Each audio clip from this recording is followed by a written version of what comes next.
रक्षाबंधन का त्यौहार सदियों से भारतीय जनमानस का हिस्सा रहा है।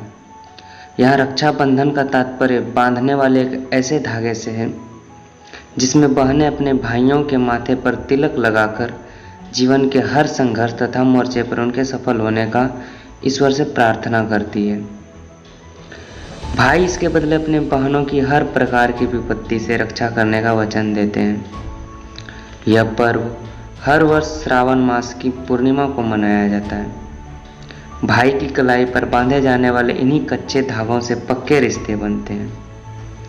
यह पर्व भाई बहन को पवित्र स्नेह के बंधन में बांधने का कार्य करता है। रक्षाबंधन का यह त्यौहार और भी कई नामों से जाना जाता है।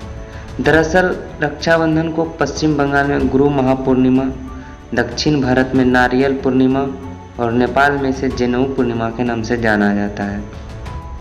रक्षाबंधन मनाए जाने के संबंध में अनेक पौराणिक एवं ऐतिहासिक प्रसंगों का उल्लेख मिलता है। कहा जाता है कि देवराज इंद्र बार बार राक्षसों से परास्त होते रहे। वह हर बार राक्षसों के हाथों देवताओं की हार से निराश हो गए। इसके बाद इंद्राणी ने कठिन तपस्या की और अपने तपोबल से एक रक्षा सूत्र तैयार किया। यह रक्षा सूत्र इंद्राणी ने देवराज इंद्र की कलाई पर बांधा।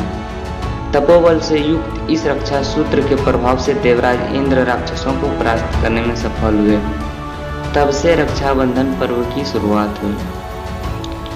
एक उल्लेख यह भी है कि भगवान विष्णु ने वामन अवतार लेने के बाद ब्राह्मण का वेश धारण कर अपनी दानशील प्रवृत्ति के लिए तीनों लोकों में प्रसिद्ध राजा बलि से 3 पग भूमि दान में मांगी।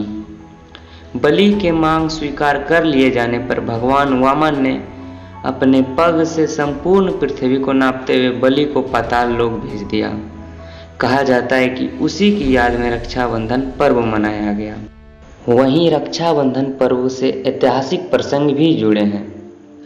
ऐतिहासिक दृष्टि से इस पर्व की शुरुआत मध्यकालीन युग से मानी जाती है।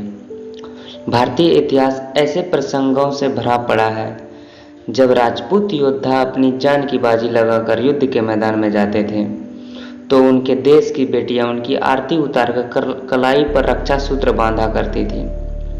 वीर रस के गीत गाकर हौसला अफजाई करते हुए उनसे राष्ट्र की रक्षा का प्रण भी कराती थी। कहा जाता है कि उस जमाने में अधिकांश मुस्लिम शासक हिंदू युवतियों का बलपूर्वक अपहरण कर उन्हें अपने हरम की शोभा बनाने का प्रयास किया करते थे। इससे बचने के लिए राजपूत कन्याओं ने बलशाली राजाओं को राखियां भेज अपने सील की रक्षा करनी आरंभ कर दी थी। इस परंपरा ने बाद में रक्षाबंधन पर्व का रूप ले लिया। आपने तो चित्तौड़ की महारानी कर्मावती का नाम सुना ही होगा। कहा जाता है कि जब गुजरात के शासक बहादुर शाह ने चित्तौड़ पर आक्रमण किया तो महारानी कर्मावती ने बादशाह हुमायूं को राखी के धागे में रक्षा का पैगाम भेजा। अपना भाई मानते हुए उनसे अपनी सुरक्षा की प्रार्थना की। बादशाह हुमायूं यह रक्षा सूत्र और संदेश पाकर भाव विभोर हो गए और अपनी इस अनदेखी बहन के प्रति अपना कर्तव्य निभाने तुरंत अपनी विशाल सेना लेकर चित्तौड़ की ओर रवाना हो गए। लेकिन जब तक वह चित्तौड़ पहुंचे तब तक महारानी कर्मावती और चित्तौड़ की हजारों वीरांगनाएं अपनी सील की रक्षा करते करते अपने शरीर की अग्नि में आहुति दे चुकी थी। उसके बाद हुमायूं ने महारानी कर्मावती की चिता की राख से अपने माथे पर तिलक लगाकर बहन के प्रति अपने कर्तव्य का निर्वहन करने के लिए जो कुछ किया वह इतिहास के पन्नों पर स्वर्ण अक्षरों में अंकित हो गया तथा इसी के साथ रक्षाबंधन पर्व के इतिहास में एक अविस्मरणीय अध्याय भी जुड़ गया। इस ऐतिहासिक घटना के बाद ही यह परंपरा बनी कि कोई भी महिला या युवती जब किसी व्यक्ति को राखी बांधती है तो वह व्यक्ति उसका भाई माना जाता है। और इसी के साथ मिलते हैं आपको अगले वीडियो में। अगर यह वीडियो आपको अच्छा लगा हो तो चैनल को सब्सक्राइब जरूर करें।